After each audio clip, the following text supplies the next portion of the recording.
টেকনাফের অস্থায়ী পৌর ভবন এখন সরকারি অর্থায়নে নির্মিত হতে যাচ্ছে একটি আধুনিক ভবনে। জাইকার অর্থায়নে স্থানীয় সরকার প্রকৌশল অধিদপ্তর এলজিইডির অধীনে দক্ষিণ চট্টগ্রাম আঞ্চলিক উন্নয়ন প্রকল্পের বাস্তবায়নে এই ভবন নির্মাণ করার প্রস্তুতি নিচ্ছে সরকার।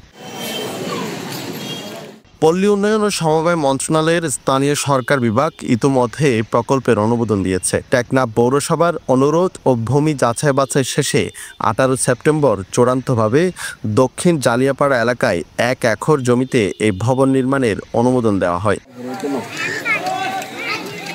এদিকে টেকনাফ পৌরসভা কার্যালয় শহরের মাঝখান থেকে সরিয়ে নাফ নদীর তীরে স্থানান্তরের সিদ্ধান্তে ক্ষোভ প্রকাশ করে পৌরবাসী। তাদের অভিযোগ, নাগরিক সেবা ও নিরাপত্তার কথা উপেক্ষা করে প্রকল্পের অর্থ লুটপাটের উদ্দেশ্যেই এই উদ্যোগ নেওয়া হয়েছে বলে জানান পৌরবাসী। যে জায়গায় পৌরভবনটা হচ্ছে সেখানে কোনো ধরনের যোগাযোগ ব্যবস্থা নেই এবং মানুষের যে পৌরসভার যে মিডল ম্যান আছে সেখান থেকে অনেক দূরে, এবং পৌরসভা যেটা 9 নম্বর 9 ওয়ার্ডের মানুষ সহজে ওখানে যেতে পারবে না। পাশাপাশি যে জায়গায় হচ্ছে সেটা হচ্ছে নো ম্যানস ল্যান্ড, সেখানে যে কোনো সময় মায়ানমারের সাথে বা বিদ্রোহী যে কোনো গোষ্ঠীর সাথে আমাদের যুদ্ধ হওয়ার সম্ভাবনা রয়েছে। পাশাপাশি ওই স্থানে মাদকের আখড়া বলে চলে, কারণ মাদক এখান থেকে আসে এবং মাদক এখান থেকে বিভিন্ন জায়গায় আপনার পাচার হয়, যার কারণে মানুষ এখানে নিরাপত্তা ভোগ করবে না।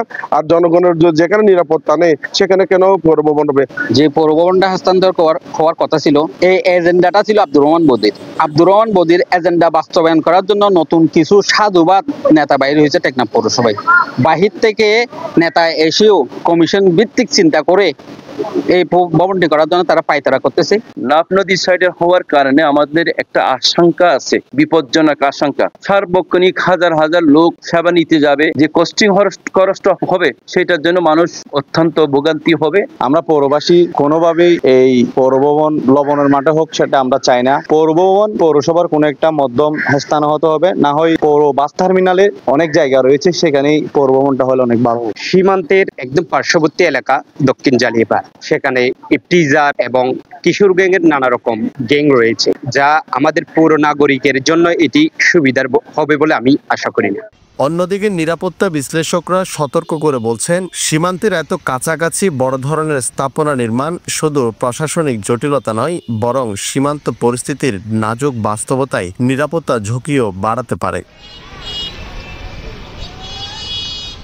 কক্সবাজার জেলা প্রশাসক মোহাম্মদ আব্দুল মান্নান জানান, দীর্ঘ প্রক্রিয়ার মধ্য দিয়ে প্রকল্পটি নির্ধারণ করা হয়েছে, তবে জনসাধারণের অসুবিধা হলে বিষয়টি পুনর্বিবেচনা করা হবে।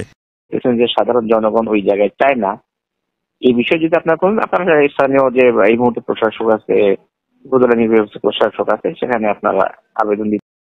শহরের কেন্দ্র বাদ দিয়ে অনিরাপদ ও অযৌক্তিক স্থানে নতুন পৌরভবন নির্মাণের সিদ্ধান্ত পুনর্বিবেচনার দাবি তুলেছেন স্থানীয়রা। তারা চান প্রকল্পটি নদীর পাড় থেকে ফিরিয়ে এনে শহরের মাঝখানে বাস্তবায়ন করা হোক।